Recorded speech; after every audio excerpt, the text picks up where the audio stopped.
Ja, moin zusammen. Ich habe mir hier mal meine Bavarian Muskrats Gedächtnismütze aufgesetzt, weil wir hier mal zu einem Thema kommen, was eigentlich so mit meinem Kanal nichts zu tun hat, beziehungsweise der zweite Teil ist dann schon eher für meinen Kanal, aber den ersten, da muss ich mal eben ein bisschen was zu sagen. Und zwar habe ich da mal was bestellt. Der eine oder andere wird das jetzt auch schon erkennen, was es ist.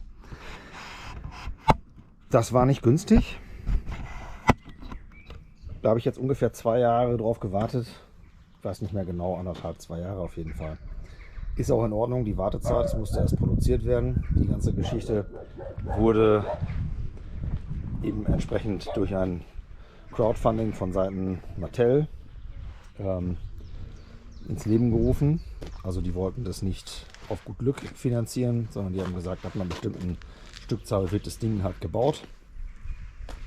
War entsprechend teuer. Habe ich 1000 Euro für bezahlt. Und dann gab es schon so die ersten Eindrücke in den USA, wie die Sachen ausgeliefert wurden. Da waren Kartons kaputt, die waren richtig durchgeschlagen, bis auf den anderen Karton auch. Und ich habe schon Allerschlimmstes erwartet. Ich habe gesagt, ich glaube nicht eher dran, dass ich das Ding bekomme oder dass es unversehrt ist, bis ich das wirklich in den Händen habe. Ja, gestern war es dann soweit. DHL Express. Das kam also über den großen Teich mit Flugzeug, ist dann irgendwo in Leipzig gelandet, hat da noch irgendwie 2 Tage verbracht und wurde dann aber gestern endlich ausgeliefert. Da hat mir mein Vater, ich war nicht zu Hause, hat mir schon ein Bild geschickt davon. Da habe ich schon das ganze Packband gesehen. Und da wurde mir schon schlecht. Da habe ich schon gedacht, Leute, was ist eigentlich bei euch los? Wie kann es sein, dass eine Sendung, die per DHL Express geschickt wird, von da, wo ich wirklich Qualität erwarte. Ich selber bin langjähriger Subunternehmer für die DHL.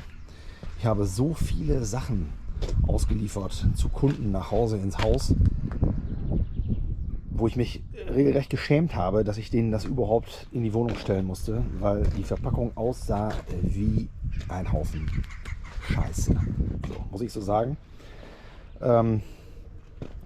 Andere Frage ist natürlich auch, was ist mit Mattel? Was ist da mit dieser Creations-Truppe los, dass die solche Umverpackungen, dass sie so etwas überhaupt rausschickt? Hier hätte ganz klar noch ein weiterer Karton drüber hergemusst.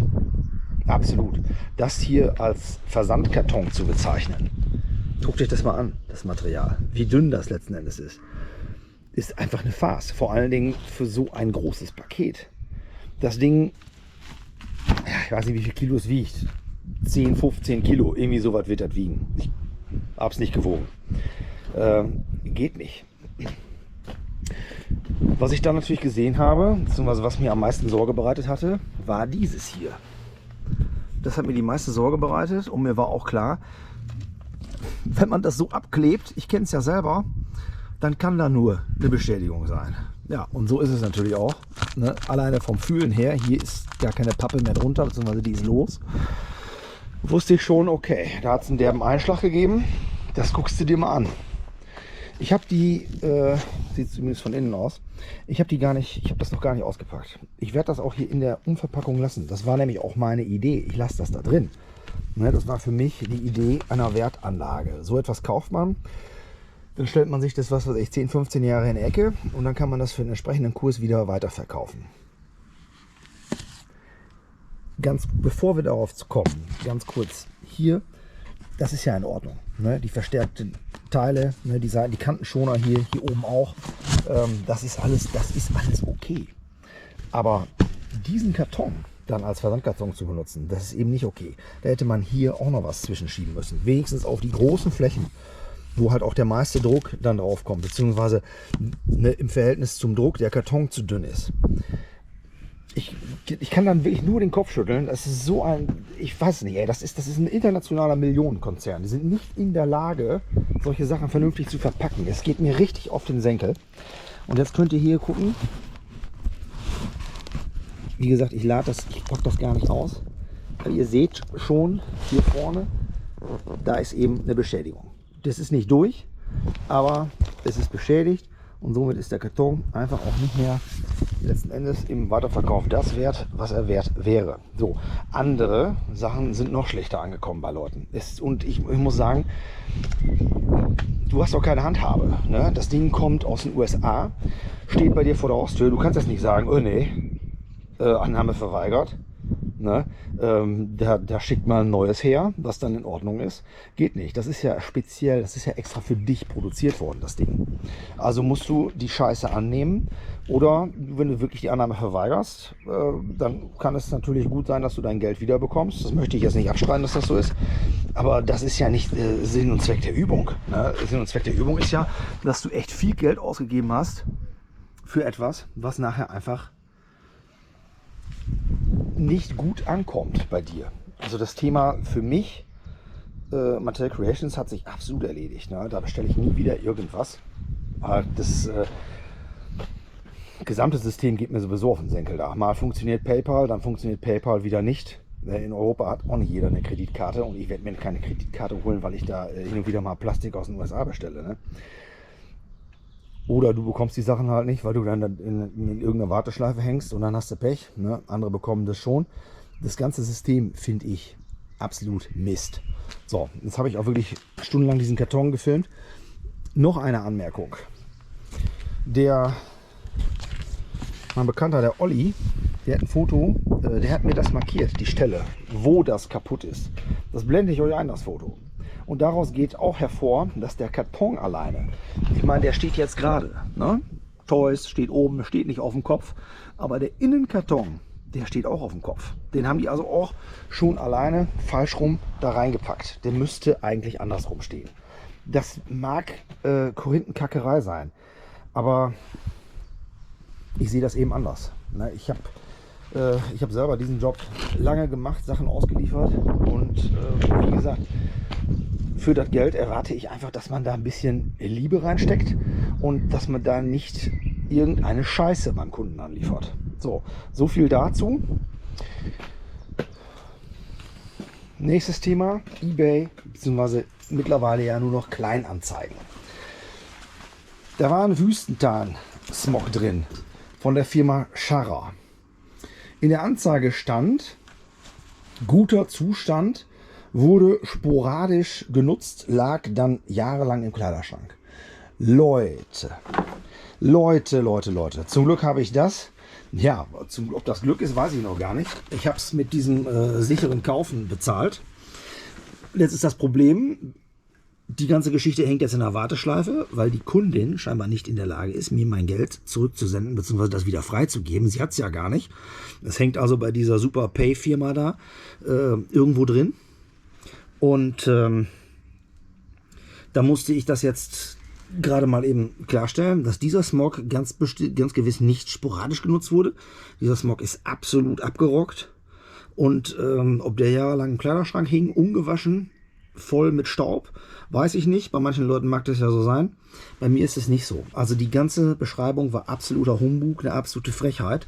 Ihr seht das hier, das Ding ist abgerissen, das Teil ist abgerissen. Wenn man das auf Bildern gesehen hätte, dann hätte ich ihn ja gar nicht gekauft. Es war aber einfach nur ein Bild. Und dann musst du ja davon ausgehen, okay, das ist so. So, hier hast du eine Beschädigung. Also das an der ganzen Jacke hast du Beschädigung. Ne, das Ding ist einfach gar nichts wert. Für mich ist es nicht mal als Putzlappen zu gebrauchen. Hier Snickers Papier kommt hier unten aus der Tasche raus, weil hier auch überall Müll drin ist. Dann haben wir, das habe ich gerade auch noch gesehen, allein der Reißverschluss. Wenn man sich den mal anguckt, wo ist er? Hier ist er. Also wenn das ein sporadisch benutzter Reißverschluss ist, dann weiß ich es nicht. Da fehlt an allen Ecken und Enden die Farbe. Der wurde 3000 Mal geöffnet und geschlossen. Ne? Das sind solche Betrüger, die da rumlaufen. Und das Allerschlimmste ist, warte mal eben, wo ist der eine Ärmel? Das ist der falsche Ärmel. So, hier ist der. Das Allerschlimmste daran ist, dass du da erstmal machtlos bist. Dann kannst du dich da schön an den Kundenservice wenden. Guckt euch das hier an. Hier ein riesen Winkelhaken drin, da alles im Arsch. Hier komplett verdreckt, das ganze Ding. Ne? Hat auch keinen angenehmen Geruch. Das ist also wirklich, das ist einfach nur ein Fetzen. Absoluter Müll. Und das Schlimme daran ist, du kannst dich an den Kundenservice wenden, die wollen dann Bilder von dem Teil haben, wollen eine Beschreibung von dir haben. So, die habe ich denen gegeben. Die Kundin selber hat mir in dem Chat geschrieben, dass ich den ja eigentlich auch geschenkt haben könnte. Also irgendwie, der Absender ist auch jemand anderes. Ne? Vielleicht wusste sie gar nicht, dass das Ding so schlecht ist, hat es für irgendeinen Typen da verkauft. Ich kann es nicht sagen, was das alles für Umstände sind. Ich habe ihr gesagt, ja, selbst wenn sie es mir schenken will, das bringt mich trotzdem nicht weiter, weil sie muss das Geld wieder freigeben, dass ich mein Geld bekomme. So, das scheint aber nicht möglich zu sein. Was es für Leute gibt, es ist einfach nur zum Kotzen. Worauf wollte ich eigentlich hinaus? Richtig.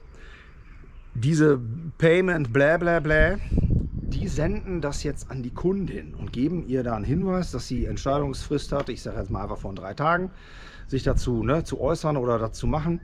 Wenn die sich nicht meldet, dann entscheiden die entscheiden das. Und so wie ich das entnommen habe, ohne irgendeine Rücksprache, die treffen eine Entscheidung, die auch entgegen der Entscheidung sein kann, die du dir wünschst. Also ich wünsche mir, ich schicke den Scheiß da zurück.